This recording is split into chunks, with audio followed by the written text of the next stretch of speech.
नमस्कार।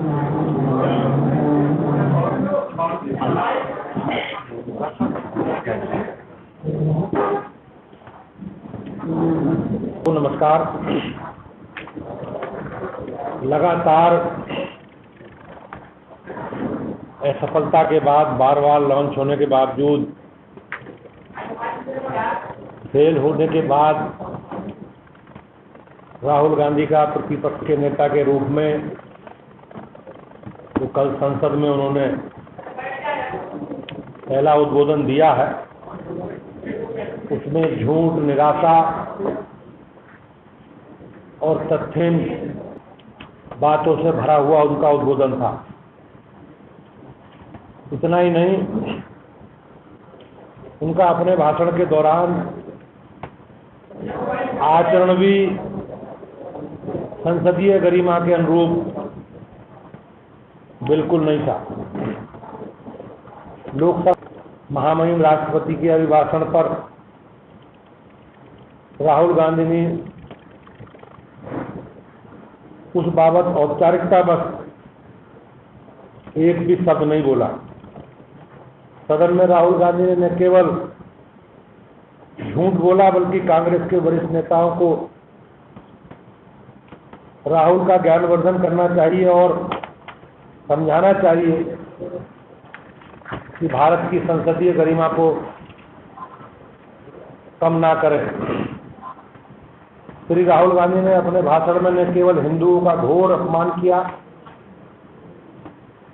न केवल हिंदुओं को हिंसक, नफरती और झूठा बताया, बल्कि अग्निवीर, किसान, अयोध्या, माइक सब पर लगातार झूठ बोलते रहे। इस कृत्य के लिए राहुल गांधी को अविलंब हिंदुओं का अपमान करने के लिए और सदन में झूठी बयानबाजी करने के लिए देश की जनता से अविलंब माफी मांगनी चाहिए। राहुल गांधी को झूठ बोलकर, जो उनका स्वभाव है, झूठ बोलने के बाद वो भागने में एक्सपर्ट। राहुल जी, आप सदन में झूठ नहीं बोल सकते। आपको अपनी बातों को साबित करना होगा। आप इस प्रकार से देश के बहुसंख्यक समाज का अपमान नहीं कर सकते। संसद में राहुल गांधी ने संपूर्ण हिंदू समाज को हिंसक और असत्यवादी बताकर हिंदू समाज का घोर अपमान किया। इसकी जितनी भी निंदा की जाए कम है। ये कांग्रेस पार्टी की पुरानी आदत है। कांग्रेस ने पहली बार ऐसा किया है, ऐसा नहीं। अब कांग्रेस और उनका गैंग राहुल गांधी को सही ठहराने के लिए अनेकों बहाने बनाने का काम करेंगे। लेकिन सदन में राहुल गांधी ने स्पष्ट कहा है, जो लोग अपने आप को हिंदू कहते हैं, वो 24 घंटे में हिंसा हिंसा हिंसा, नफरत नफरत नफरत, असत्य असत्य की बात करते हैं। 99 सीट से जीतने पर हिंदुओं को हिंसक और नफरती झूठा बता रहे हैं। ये बताता है कि इनकी असल मंशा क्या। सच्चाई सब आपको पता है। 2000 कांग्रेस की सरकार के समय सिक्कों का नरसंहार किसने किया? सच्चाई ये है कि आपातकाल में आम लोगों को प्रताड़ित किसने किया? सच्चाई ये है कि संतों पर गोली चलवाने का काम किसने किया? राहुल गांधी पंजाब, पश्चिम बंगाल तो हुई घटना पर कुछ नहीं बोलते। केरल में अपने सहयोगियों की हिंसा बढ़ाने की तहरीरों पर कुछ नहीं बोलते, लेकिन हिंदुओं को बार बार बदनाम करने का काम करते हैं।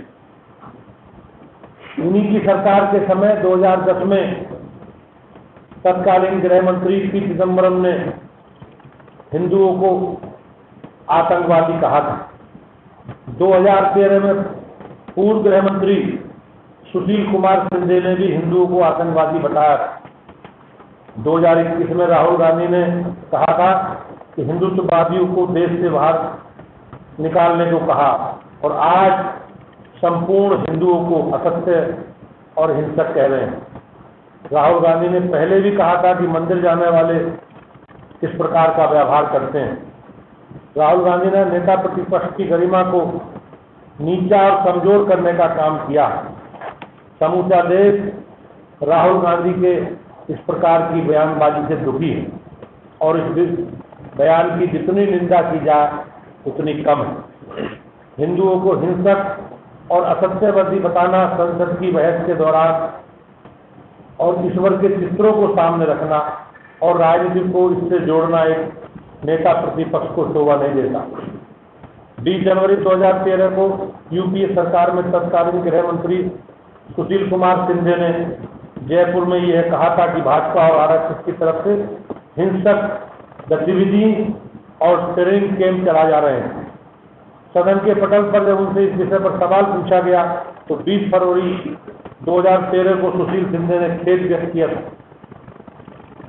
राहुल गांधी को सुशील कुमार शिंदे से सबक लेते हुए खेद व्यक्त करना चाहिए। जब आप सत्ता में थे तो आपके पास सब चीजें थीं, तब भी आपने झूठ बोला और सदन के पटल पर अपनी गलती मानी। आज भी आप झूठ बोल रहे हैं। कर्नाटक कांग्रेस के कार्यकारी अध्यक्ष जो उस समय पीडब्ल्यूडी मंत्री हैं, सतीश जारकिहोली भी हिंदू शब्द का गलत शब्द बोल चुके हैं। इनकी भारत जोड़ो यात्रा में जॉर्ज सोनिया ने कहा था कि भारत की धरती को इतना अपवित्र मानता हूं कि मैं जूते पहनता हूं ताकि इसका स्पर्श न हो जाए।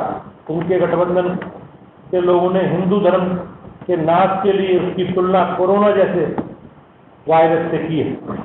सदन में भगवान शंकर, गुरु नानक देव के चित्र दिखाना, गलत अभय मुद्रा पर भी बातें की हैं। आज राहुल गांधी ने अभय मुद्रा की बातें करते हुए इस्लाम में भी अभय मुद्रा की बात बताती, जबकि इस्लाम में कोई चित्र नहीं होता, तो उन्हें अपने अभय मुद्रा कहाँ से दिखी? राहुल को इसकी कोई इल्म नहीं है या ऊपर से कोई फजल हुआ है जो उन्हें अभय मुद्रा दिखाई दी है। संसद में जिस तरह भगवान श्री शंकर के चित्र को दिखाया गया था वह बेहद आपत्तिजनक है। इस पर लोकसभा अध्यक्ष ने कहा था कि कुछ नहीं कर सकते। राहुल गांधी भगवान शिव जी की तस्वीर दिखा रहे थे और कहते हैं कि हम हिंदू धर्म की शक्ति से लड़ेंगे, जबकि शिव और शक्ति एक ही है। राहुल गांधी ने बहुत सारे ईश्वर का नाम लिए, लेकिन राहुल गांधी ने लोकसभा में ईश्वर के नाम की शपथ क्यों नहीं ली? जब राहुल गांधी ईश्वर के नाम की शपथ नहीं ले रहे तो ईश्वर की निष्ठा रख रहे हैं, तो फिर इस प्रकार के चित्र क्यों दिखा रहे हैं? 2014 में राहुल गांधी ने शपथ ईश्वर के नाम की ली थी, फिर 2014 और 2024 में ऐसा क्या बदल गया कि ईश्वर के नाम से शपथ से सत्यनिष्ठा पर आ गए और फिर सदन के पटल पर ईश्वर के चित्र दिखाने लगे? इसलिए राहुल गांधी को गंभीरता और परिपक्वता के साथ अपनी जिम्मेदारियों का निर्वहन करें और आचरण करें। इसके अलावा राहुल गांधी ने संसद में अनेकों झूठ का सहारा लिया। उन्होंने कहा कि अग्निवीर योजना में शहीदों का कोई मुआवजा नहीं दिया जाता। संसद में माननीय रक्षा मंत्री राजनाथ सिंह जी ने तुरंत राहुल के झूठ को एक्सपोज करते हुए कहा कि अग्निवीर योजना में शहीदों को 1 करोड़ की धनराशि सहायता के रूप में प्रदान की जाती। राहुल जी को केस स्टडी कर अपने तथ्यों को दोबारा देखना चाहिए। ऐसा पहली बार नहीं है जब कांग्रेस ने सेना पर सवाल खड़े किए हैं। कांग्रेस पार्टी ने पहले भी हमारी सेना को कटघरे में खड़े करने का काम किया और देश को भ्रमित करने का प्रयास किया। बाद में उन्हें इसके लिए माफी मांगनी पड़ी। राहुल गांधी बार बार संसद में माइक बंद होने की बात करते हैं। राहुल गांधी ने स्पीकर महोदय को माइक बंद करने की और सांसदों को बर्खास्त करने की बात करते हैं, जबकि जिस आसन से बोलने के लिए कहा जाता है उसका माइक कभी बंद नहीं होता। आसन पर सभी दलों के सांसद समानुसार बैठते हैं, कभी भी इस तरह से नहीं किया गया कि माइक बंद किया जाता हो। वैसे भी आसन के पास माइक को बंद करने या ओपन करने का कोई स्विच नहीं है। राहुल गांधी ने अयोध्या में मुआवजे पर भ्रामक बातें कही। राहुल गांधी ने कहा कि अयोध्या में लोगों की जमीन ले ली गई है लेकिन मुआवजा नहीं दिया गया, जबकि सच्चाई कुछ और है। उत्तर प्रदेश सरकार द्वारा और प्रशासन ने अयोध्या में लोगों को दिए गए मुआवजे के आंकड़े विधिवत रूप से जारी किए हैं। राहुल गांधी ने कहा कि सरकार ने किसानों को आतंकवादी बताया। राहुल गांधी के झूठ का भी तुरंत खुलासा होगा, इसका प्रूफ देने की मांग की गई। आप सदन के पटल पर झूठी बातें नहीं कह सकते। राहुल गांधी ने कहा कि सरकार किसानों को एमएसपी नहीं देती। राहुल गांधी के झूठ की पोल खुली है। स्वयं कृषि मंत्री श्री शिवराज सिंह चौहान ने कहा कि राहुल गांधी सदन में गलत बयानबाजी कर रहे हैं। एमएसपी पर खरीद जारी है। उनकी सरकार थी तब बताएं कि एमएसपी पर कितनी खरीद होती थी और ये सत्यापित करें कि एमएसपी पर खरीद नहीं हो रही। इस पर राहुल गांधी ने बात पलट दी। राहुल गांधी ने संवैधानिक पद लोकसभा अध्यक्ष पर भी गैर जिम्मेदाराना टिप्पणी की है, जो बहुत ही दुखद। अपनी पार्टी के गठबंधन की सरकार के पारित ऑर्डिनेंस की प्रति को फाड़ दिया था। यूपी सरकार के समय संवैधानिक व्यवस्था को कांग्रेस की गैर संवैधानिक व्यवस्था नेशनल एडवाइजरी कमेटी के अध्यक्ष के रूप में श्रीमती सोनिया गांधी चलाती। कांग्रेस का चरित्र संवैधानिक व्यवस्थाओं को कमजोर करना। श्रीमती इंदिरा गांधी ने भी न्याय, संसद, न्याय प्रणाली और नौकरशाही जैसी संवैधानिक व्यवस्थाओं को कमजोर करने का काम किया।